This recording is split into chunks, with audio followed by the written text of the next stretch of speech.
Hello friends, welcome back at Mahakal IAS. और जैसे कि आप लोग जानते हैं, हमारी पॉलिटी की जो मास्टर क्लासेस हैं वो कंटिन्यू चल रही हैं। और अभी तक हम लोगों ने जो है 5 लेक्चर कंप्लीट कर लिए हैं और आंसर राइटिंग भी पैरेलली मैं आप लोगों को करवा रहा हूं। आज जैसे कि जिस तरीके से मैंने आर्टिकल 12 के ऊपर डिस्कशन लिया था आंसर राइटिंग का, वो लेक्चर अपलोड है महाकाल आईएएस पर, आप जाकर देख सकते हैं। कॉन्स्टिट्यूशनल मोरालिटी पर हमने आंसर राइटिंग की, सेपरेशन ऑफ पावर पर हमने आंसर राइटिंग की, और आज मैंने आपको आर्टिकल 13 पर आंसर राइटिंग करने को बोला है कि what is article 13, discuss along with case law. So ये आपका होमवर्क क्वेश्चन है, इसका आंसर लिखकर आप भेजेंगे। और पहले मैं बता चुका हूँ कि 9340786461 ये मेरा नंबर है व्हाट्सअप, तो इस पर आप भेज सकते हैं जो भी आपका आंसर है उसको, या फिर वीडियो के नीचे इसी के नीचे आप कमेंट में जो भी इंपॉर्टेंट पॉइंट्स हैं, इंट्रोडक्शन कैसे लिखेंगे, बॉडी कैसे लिखेंगे, कंक्लूजन कैसे लिखेंगे, आप कर सकते हैं। थोड़ा सा मैं भी चाहूँगा, आसपास अभी दीपावली का ऑक्शन चल ही रहा है, लोगों का पटाखे फोड़ते ही जा रहे हैं। मुझे समझ नहीं आता कि भाई दीपावली हो चुकी है, आप अपनी स्टडी पर ध्यान दीजिए, जो भी आपके काम है, और फिर प्रदूषण को इतना बढ़ाइए कि लोगों के लिए समस्या खड़ी हो जाए। बट अब फिर लोग हैं, क्या कर सकते हैं, कुछ कर नहीं सकते। सो आप थोड़ा इग्नोर कीजिएगा जो भी नॉइस वगैरह अगर आए वीडियो में, तो उसके लिए आप लोगों से मेरी तरफ से सॉरी है, बिकॉज लोग तो समझते नहीं है ना, लोगों का समझाना मुश्किल लोगों को।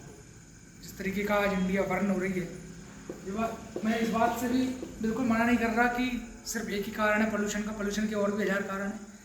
एयर पोल्यूशन, व्हीकुलर इमिशन जो है, उन पर भी रोक लगना चाहिए। मैं उस चीज़ के बिल्कुल पूरे फेवर में हूँ। जिस तरीके से, और व्हीकल पर भी ये है कि भाई जहाँ पर आपको मोटरसाइकिल की ज़रूरत नहीं, वहाँ साइकिल से भी आप जा सकते हैं। बहुत लॉन्ग डिस्टेंस है तो मोटरसाइकिल नेसेसरी है, ऑब्वियस है, बट शॉर्ट डिस्टेंस है तो उसमें साइकिल भी हम यूज कर सकते हैं। बट ये जो फटाखे फोड़ने का ये जो है, इसको भी कहीं ना कहीं कर्व करने की ज़रूरत है। सो ठीक है, लेट्स हम हमारे डिस्कशन को आगे बढ़ाएं। सो बेसिकली आर्टिकल 14 में कौन कौन सी बातें हैं, किस तरीके से पूरा उसको हमें डिस्कस करना है, समझना है। तो सबसे पहली बात तो इस बात को हम समझेंगे यहाँ पर कि आर्टिकल 14 बोलता क्या है। तो आर्टिकल 14 बेसिकली बोलता है equality before law and equal protection of law. तो दो बात इंपॉर्टेंट जो करता है आर्टिकल 14, वो करता है कि equality before law and equal protection of law, यानी लॉ के पहले सभी इक्वल हैं, equality before law and equal protection of law, कि जो भी लॉ है, सो जो भी अगर अफर्मेटिव एक्शन हम ले, जो भी सोसाइटी में डाउनट्रोडन वल्नरेबल हैं, जो अनइक्वल हैं, उनको इक्वल लोगों के साथ compete करने के लिए जो भी सेफगार्ड मैकेनिज्म हम दे सकते हैं, वो इक्वल प्रोटेक्शन ऑफ लॉ में हम दें। सो इक्वालिटी बिफोर लॉ का जो कंसेप्ट है बेसिकली वो लिया गया ब्रिटिश से, राइट। और इक्वल प्रोटेक्शन ऑफ लॉ का जो कंसेप्ट है ये लिया गया आपका अमेरिका के कॉन्स्टिट्यूशन से, अमेरिका से।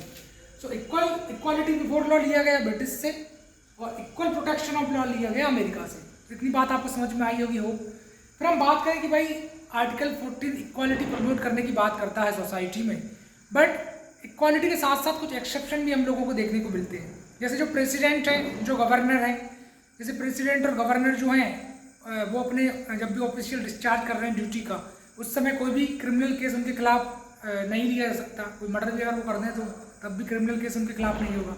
हाँ, सिविल प्रोसीडिंग हो सकती है, कोई भी टैक्स एविजन का केस है, किसी भी तरीके का कोई केस है सिविल प्रोसीडिंग, तो वो इनिशिएट हो जाएगी, लेकिन क्रिमिनल केस नहीं होगा उनके खिलाफ। उसी प्रकार जिस तरीके के जो हमारे डिप्लोमेट्स आते हैं, जैसे इंडिया में मान लीजिए अमेरिका से कोई डिप्लोमेट्स आया या कनाडा से कोई डिप्लोमेट्स आया और उसने कोई हरकत कर दी, जैसे गुरुग्राम का आपको पता होगा, गुरुग्राम गुड़गांव का एक केस है कि वहाँ पर क्या हुआ था, कुछ डिप्लोमेट्स जो थे उन्हें सेक्सुअल हरासमेंट के केस में लिप्त थे। तो गवर्नमेंट ने वैसे बोला कि भाई आप जितना जल्दी से जल्दी हो सके यहाँ से छोड़कर चले जाइए। क्यों? क्योंकि उनके खिलाफ हम एक्शन तो ले नहीं सकते, इम्यूनिटी उनको प्रोवाइडेड है, एक्सेप्शन है। जैसे प्रेसिडेंट और गवर्नर के लिए एक्सेप्शन है कि कोई क्रिमिनल प्रोसीडिंग उनके अगेंस्ट इनिशिएट नहीं होगी, उसी प्रकार इन डिप्लोमेट्स के लिए भी कहीं ना कहीं सेफगार्ड मैकेनिज्म है, एक इम्यूनिटी है। तो इस एक्सेप्शन को भी मैं आपको नोट करा दूंगा। अभी तो सिर्फ आप समझने पर फोकस करिएगा, पूरा का पूरा नोट्स आपको पता ही है, मैं लगातार ही आपको डिक्टेट कराता हूँ। सो आप पहले पूरा ध्यान देंगे बोर्ड पर और बाद में मैं पूरा आपको डिक्टेट करा दूंगा। सो एक्सेप्शन में हमने देख लिया, क्या देखा कि प्रेसिडेंट और गवर्नर अगर क्रिमिनल प्रोसीडिंग इनके खिलाफ हम इनिशिएट नहीं कर सकते, पॉइंट नंबर 1। पॉइंट नंबर 2, जो गुड़गांव का जो केस मैं आपको बता रहा हूँ, सेक्सुअल हरासमेंट का केस आया था इंडिया में इन लोगों के खिलाफ, कुछ डिप्लोमेट्स के खिलाफ, बट उन लोगों को इम्यूनिटी कहीं ना कहीं प्रोवाइडेड है, इसलिए गवर्नमेंट ने बोला कि भाई हम आपके खिलाफ कार्रवाई तो नहीं कर सकते, पर जितने जल्दी से जल्दी वो आप यहाँ से चले जाइए।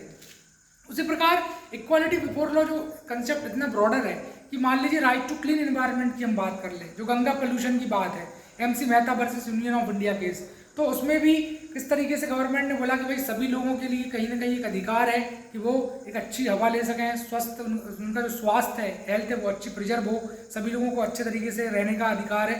सो जैसे ट्री भी है, मान लीजिए कहीं पर आपने देखा होगा पेड़ वगैरह, तो एक दिल्ली में केस था कि इसमें पेड़ के यहाँ पर कंक्रीट वगैरह इस तरीके से घेर दिया था इस ट्री को, तो उसको भी सुप्रीम कोर्ट ने बोला था कि नहीं, इस ट्री के आसपास मिट्टी वगैरह रखिए जिससे मिट्टी इसकी जड़ों को जाए तो इससे ट्री अच्छी हवा दे सके। सो इक्वालिटी सिर्फ ह्यूमन बीइंग ही नहीं, सारे जो भी मतलब है, चाहे वो आपकी अच्छी एयर क्वालिटी की बात हो, चाहे ट्री के लिए बात हो, किसी एनिमल के लिए बात हो, तो इक्वालिटी का राइट सभी लोगों के लिए। आर्टिकल 14 इसी को सेफगार्ड करता है।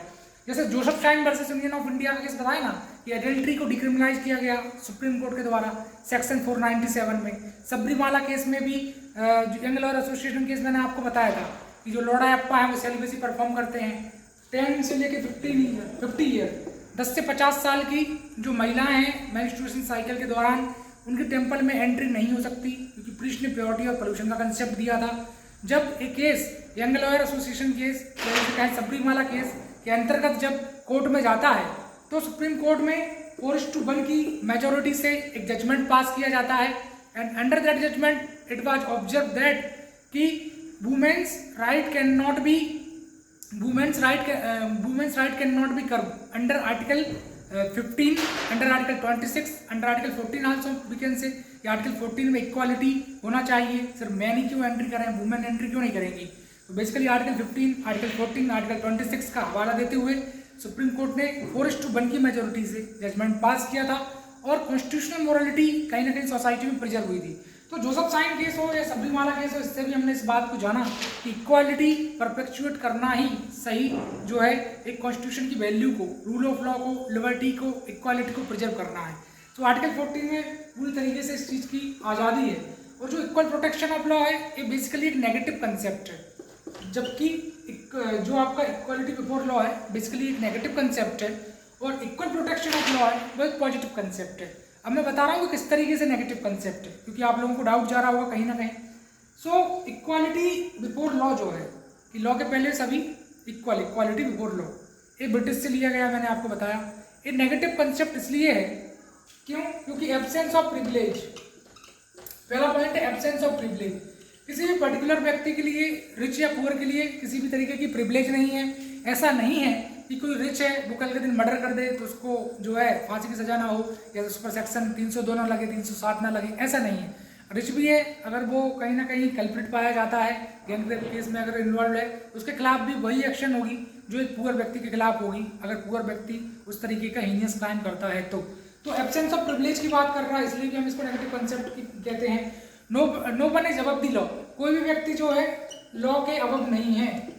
No one is above law, इस बात को भी हमें नोट करना है कि कानून सब लोगों के बराबर है, सभी लोग कानून के नीचे हैं, सभी लोग कॉन्स्टिट्यूशन के नीचे हैं। तभी तो बोला भीमराव अम्बेडकर ने कि constitution is just like top layer of soil, and I think कि इट विल नॉट वैनिश। मैं इस बात की आशा भी करता हूँ कि जो संविधान जो है वो टॉप लेयर सॉइल की, टॉप लेयर सॉइल जब तक प्रिजर्व रहेगी तब तक rule of law, liberty, equality, fundamental rights citizen के प्रिजर्व रहेंगे।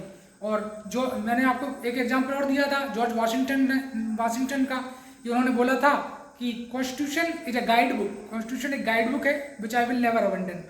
तो इस तरीके से हम बता रहे हैं कि भाई जो इक्वालिटी बिफोर लॉ है, जो ब्रिटिश का कंसेप्ट है, जहाँ से हमने बोरो किया है ब्रिटिश के कॉन्स्टिट्यूशन से, तो वो बात करता है कि एब्सेंस ऑफ प्रिविलेज, किसी व्यक्ति के खिलाफ जो है कोई भी पर्टिकुलर प्रिविलेज उस व्यक्ति को नहीं मिलेगी, चाहे वो रिच हो चाहे वो पुअर हो। No one is above the law, law से ऊपर कोई नहीं है, कानून के ऊपर कोई नहीं है।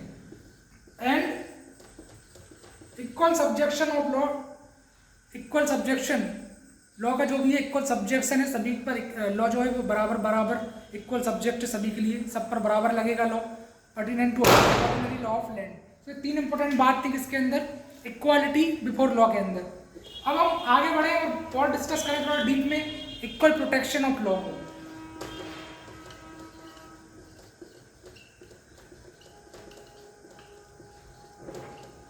So equal protection of law basically focus करता है अफर्मेटिव एक्शन पर। जिस तरीके से शेड्यूल कास्ट, शेड्यूल ट्राइब के लिए हमने रिजर्वेशन दिया। क्यों दिया रिजर्वेशन? क्योंकि भाई कहीं ना कहीं हिस्टोरिकल इंजस्टिस किया गया, अनटचेबिलिटी प्रमोट की गई, बहुत ज़्यादा बैकवर्डनेस, इकोनॉमिकली बैकवर्डनेस, और उनके साथ बहुत ज़्यादा हिस्टोरिकल इंजस्टिस हुआ। तो कहीं ना कहीं जो भी जनरल कैटेगरी हैं हर तरीके से एग्जाम में उन लोगों से वो है कंधे से कंधे मिलाकर कॉम्पीट कर सकें, इसके लिए रिजर्वेशन दिया गया। गवर्नमेंट जॉब में कोई भी डिसेबल पर्सन है तो आप देखते हैं कि बसों में उसके लिए रिजर्वेशन रहता है।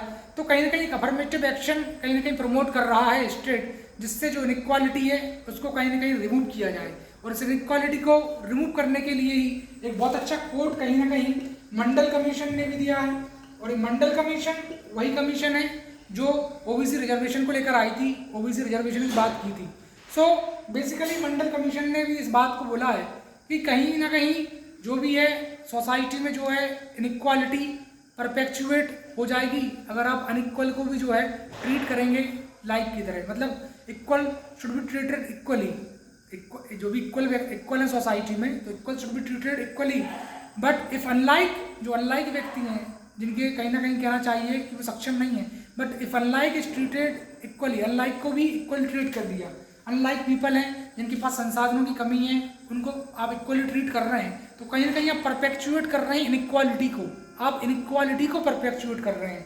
तो ये कोड किसका है? ये मंडल कमीशन का है और ये बिल्कुल फिट बैठ रहा है। तो स्टेट गवर्नमेंट की जो भी अफर्मेटिव एक्शन है, चाहे ट्रांसजेंडर के राइट को सेफगार्ड करने की बात करें, डिसेबिलिटी पर्सन्स के राइट को सेफगार्ड करने की बात करें, पुअर पीपल के लिए राशन शॉप का जो कंसेप्ट हमने दिया है फूड सिक्योरिटी एक्ट में, जैसा कि हम जानते हैं कि आज भी 80 करोड़ जनता जो है पब्लिक डिस्ट्रीब्यूशन सिस्टम से जो भी व्हीट और राइस प्रोक्योर कर रही है। और as per national family health survey आज भी कहीं ना कहीं 27 to 28% लोग जो हैं पुअर है। तो कंडीशन इंडिया की इतनी दयनीय है, एक तरफ तो हम 79 इंडिपेंडेंस डे बना रहे हैं बट आज भी पुअर पीपल हैं। और कहीं ना कहीं जो सस्टेनेबल डेवलपमेंट गोल है, जीरो पॉवर्टी नो हंगर, तो वो कहीं ना कहीं हम अचीव नहीं कर पा रहे। सो जब तक affirmative action properly equal protection of law जो अमेरिका से कंसेप्ट लिया है, इसके तहत हम जो है schedule caste, schedule tribe, down trodden, vulnerable community के लिए एफर्ट्स नहीं लगाएंगे, तब तक आर्टिकल 14 कहीं ना कहीं लेटर और स्पिरिट में ग्राउंड लेवल पर, ग्रास रूट लेवल पर इम्प्लीमेंट नहीं हो पाएगा। So equal protection of law इसी अफर्मेटिव एक्शन की बात करता है। फिर हम बात करें आगे कि एविड-आईसी का क्या कंसेप्ट था। सो एविड-आईसी ने भी बेसिकली जो एक ब्रिटिश के बहुत बड़े फिलोसोफर्स थिंकर्स कहना चाहिए, तो एविड-आईसी का कंसेप्ट भी ये था कि भाई किसी भी व्यक्ति को आप पनिशमेंट नहीं देंगे except for breach of law. अगर कोई व्यक्ति किसी कानून को तोड़ता है, कोई व्यक्ति अगर किसी लॉ को तोड़ता है तभी आप उसको पनिशमेंट दीजिए, अन्यथा उसको पनिशमेंट नहीं दी जाएगी। ब्रीच ऑफ लॉ अगर वो करता है, किसी कानून को तोड़ता है, किसी नियम को तोड़ता है, तो ही वो उसका गुनाह है।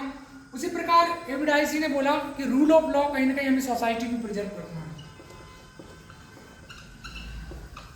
रूल ऑफ लॉ जो है वो हमें कहीं ना कहीं सोसाइटी में प्रिजर्व करना है। रूल ऑफ लॉ अगर प्रिजर्व हो जाएगा तो हम आसानी से कह सकते हैं कि सोसाइटी में एनार्की की जो बात है, एनार्की जो है या जो किंग का रूल जैसे पहले रहता था तो डेमोक्रेसी है जैसे, तो डेमोक्रेसी कहीं ना कहीं लेटर और स्पिरिट में प्रिजर्व रहेगी। कॉन्स्टिट्यूशन की जो वैल्यू है, चाहे लिबर्टी हो, चाहे इक्वालिटी हो, रूल ऑफ लॉ हो, ये कहीं ना कहीं सेफगार्ड रहेंगी। और जो वॉइस ऑफ पीपल है, जो कलेक्टिव कॉन्साइंस है पीपल की वॉइस की, MP MLA जब उनके जो भी वॉइस उठाते हैं आम जनता की, वो कहीं ना कहीं ऊंची रहेगी और जनता के जो हित हैं वो सर्वोपरि रहेंगे। और कॉन्स्टिट्यूशन जो वैल्यू हमारे फाउंडिंग फादर भीमराव अम्बेडकर साहब ने, KM मुंशी जी ने, उन लोगों ने जो भी वैल्यू इंसिडेंट की, अलग अलग देशों से जो भी कॉन्स्टिट्यूशन की वैल्यू को अडॉप्ट करा, वो कहीं ना कहीं लेटर और स्पिरिट में प्रिजर्व रहेंगी। तो उसके लिए बहुत जरूरी है कि रूल ऑफ लॉ कहीं ना कहीं मेंशन हो। इस बात का जिक्र करा एविड-आईसी ने। तो इस तरीके से बहुत अच्छे तरीके से हमने जो है पूरे कंसेप्ट को समझा। आर्टिकल 14 की जो भी मूलभूत बातें थी उन बातों को बहुत अच्छे तरीके से हमने पूरे लेक्चर में इनकॉर्पोरेट करा। अब बात आ जाती है नोट कराने की। तो मेरे नोट्स में देख ले रहा हूँ, कोई दिक्कत तो नहीं है, कोई छूटा तो नहीं हमारा, और पूरा मैं आपको डिक्टेट करा दे रहा हूँ। सो बेसिकली आप लोग हेडिंग डाल लेंगे सभी आर्टिकल 14 हेडिंग डालेंगे और आर्टिकल 14 हेडिंग में आप लिखेंगे कि state shall not deny to any person equality before law and equal protection of law within territory of India. The concept of equality before law is a negative concept, and it has three major dimension.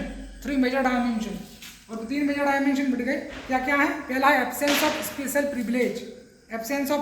Privilege, second no person is above law, and third है equal subjection of all is pertinent to ordinary law of land.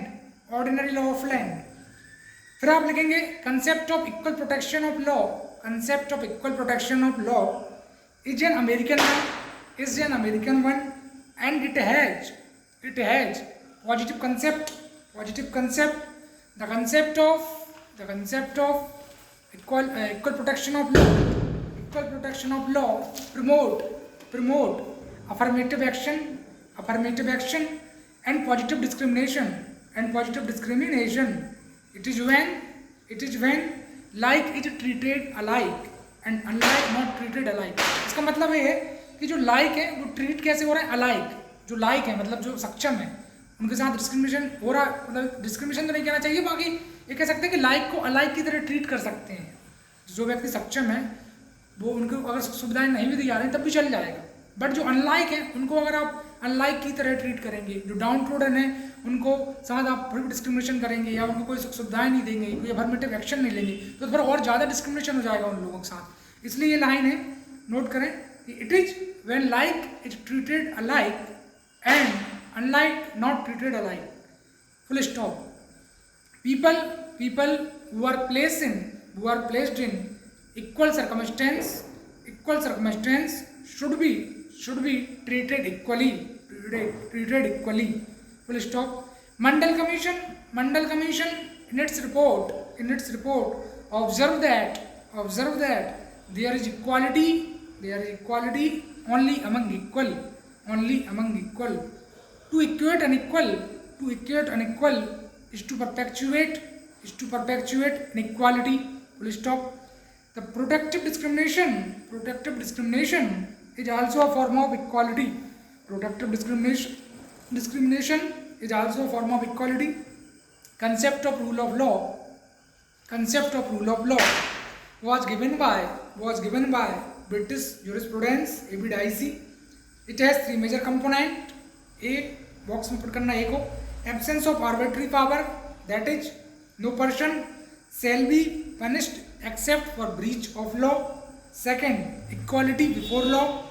Constitution is a result of right.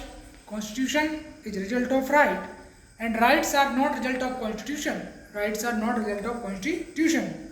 Article 14 permits classification as long as it is reasonable.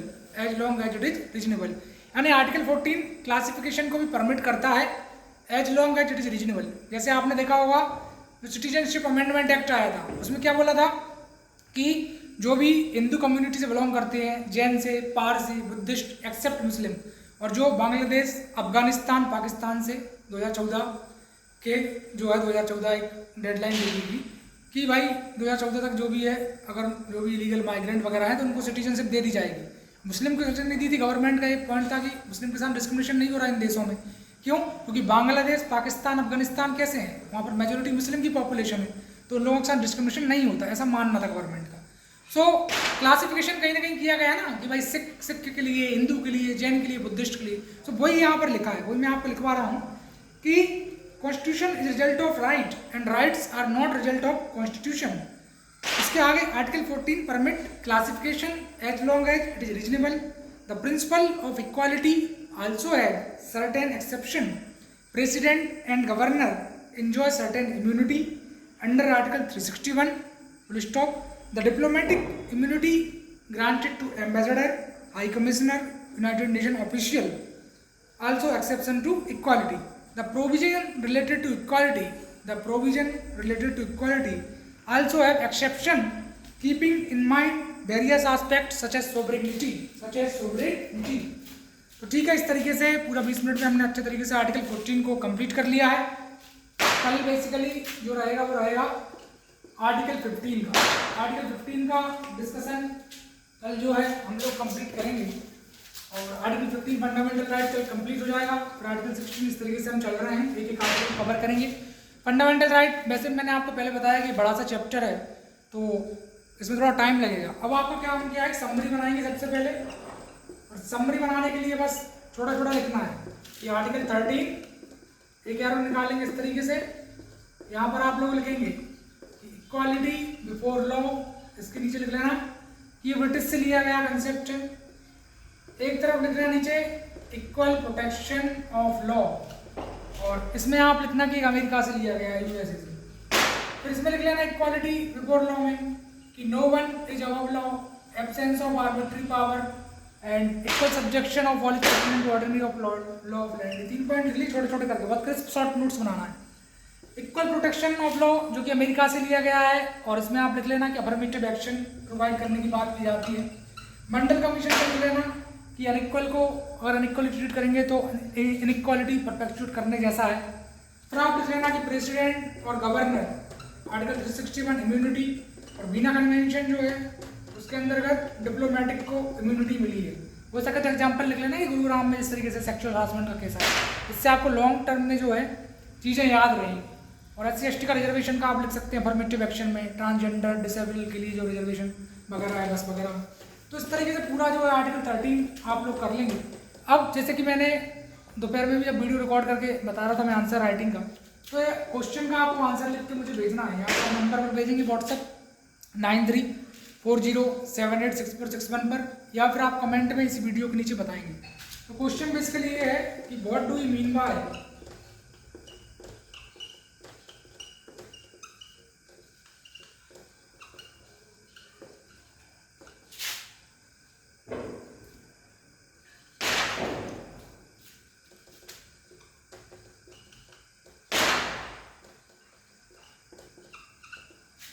What do you mean by Article 13? Also discuss along with case law। जो भी case law, Shankari प्रसाद case हो गया आपका, उसके अलावा Sajjan Singh case हो गया, Golaknath case हो गया, मिनर्वा मिल केस हो गया, गवर्नमेंट की और सुप्रीम कोर्ट की तनातनी जिस तरीके से जो भी है गवर्नमेंट ने आर्टिकल 13 सब क्लॉज 4 ऐड किया था 368 में, 40 गोलकनाथ केस के बाद 40 और केशवनंदन भारती केस के बाद 42nd कॉन्स्टिट्यूशन अमेंडमेंट एक्ट से जिस तरीके से 368 के अंदर सब क्लॉज 4 सब क्लॉज 5 को ऐड किया, बट फिर मिनर्वा मिल केस में फिर से गवर्नमेंट ने स्ट्रक डाउन करा। तो वो सारी बातें, और जिस तरीके से मैंने आपको बताई थी कि भाई एडिफाइस जो है कॉन्स्टिट्यूशन एक एडिफाइस की तरह है, और इस पर पिलर पर टिका एक बिल्डिंग है, उसके पिलर को अगर डिस्ट्रॉय करेंगे, बेसिक स्ट्रक्चर को डिस्ट्रॉय करेंगे तो पूरी बिल्डिंग कोलैप्स हो सकती है।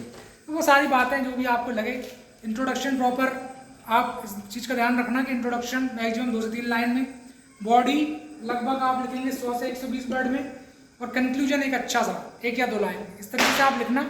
गलत सलत कुछ नहीं होता, जो भी मन में आए वो बिल्कुल अपने वर्ड्स पूरा एक्सप्रेस कर दें आप। बाकी मैं तो कल डिस्कस करूँगा ही, और जो भी फ्री इनिशिएटिव मिल रहा है उसका भरपूर आप फ़ायदा उठाएं, क्योंकि जिससे आपको क्या है कि आंसर राइटिंग का जो फियर है, एक डर है, वो पूरी तरीके से ख़त्म हो जाएगा। अब 5 मिनट बस जैसे कि रोज़ हम करते हैं वो एक्सरसाइज करते हैं, उसके बाद हम वीडियो को बंद करेंगे। तो मैंने आपको बताया था कि कॉन्स्टिट्यूशन बेसिकली एक बड़ा सा बल्कि सा डॉक्यूमेंट है, और बल्कि सा डॉक्यूमेंट पार्ट में डिवाइडेड है और पार्ट फर्दर आर्टिकल में डिवाइडेड है, राइट। कॉन्स्टिट्यूशन पार्ट में डिवाइडेड है, पार्ट आर्टिकल में डिवाइडेड है। आज लास्ट क्लास हमारी इस डिस्कशन की हम 5 पार्ट तक डिस्कस कर रहे हैं, कल से हम 6 पार्ट 7 पार्ट 8 पार्ट सब पूरा आगे डिस्कस भी करेंगे। सो पार्ट 1 में आप लोग भी कमेंट करके मुझे बताना पार्ट 1 से पार्ट 5 में क्या क्या है, क्योंकि मैं तो 2-3 दिन से आपको बता ही रहा हूँ। सो पार्ट 1 में स्टेट एंड यूनियन टेरिटरी है, जो आर्टिकल 1 से लेकर आर्टिकल 4 को कवर करता है। पार्ट 2 सिटीजनशिप है, जो आर्टिकल 5 टू आर्टिकल 11 को कवर करता है। पार्ट 3 फंडामेंटल राइट है,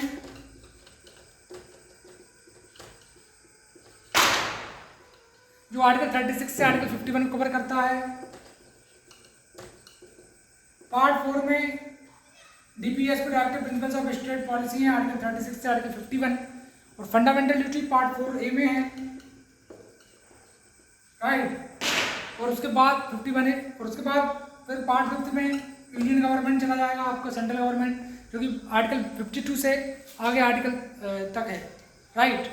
तो आर्टिकल 52 से वो स्टार्ट हो जाएगा। तो इस तरीके से 79 तक, तो इस तरीके से आप पूरा जो है अच्छे से इसको बार बार रिवाइज करना, पढ़ना, समझना। अब इसके आगे हम कल डिस्कस करेंगे, जिसमें आप लोगों को मैं आर्टिकल 15 को पूरा डिस्कस कराऊंगा। आर्टिकल 15 में कौन कौन सी बातों का जिक्र किया है, क्या है। सो आर्टिकल 14 को बहुत अच्छे से कंसेप्ट, जो भी कंसेप्ट थे सारे हमने कवर करे। सारा जो भी इंपॉर्टेंट क्रक्स था, जो नोट्स का, वो मैंने आपको दे दिया है। इस क्वेश्चन का आप आंसर जरूर लिखना व्हाट्सएप पर या कमेंट सेक्शन में आप बता सकते हैं। तो थैंक यू वेरी मच। आप लोगों से बस एक ही रिक्वेस्ट हमारी हमेशा हमारी रहेगी कि ज़्यादा से ज़्यादा लाइक, शेयर और सब्सक्राइब करें। अभी सिर्फ हमारी 252-253 लोगों की कम्युनिटी है, सब्सक्राइब इतनी सब्सक्राइबर हैं, तो उसमें मेरी हेल्प करें, मदद करें कि ज़्यादा से ज़्यादा लोग लाइक करें, शेयर करें और सब्सक्राइब करें। तो थैंक यू वेरी मच। मिलेंगे कल। Till take care, bye bye.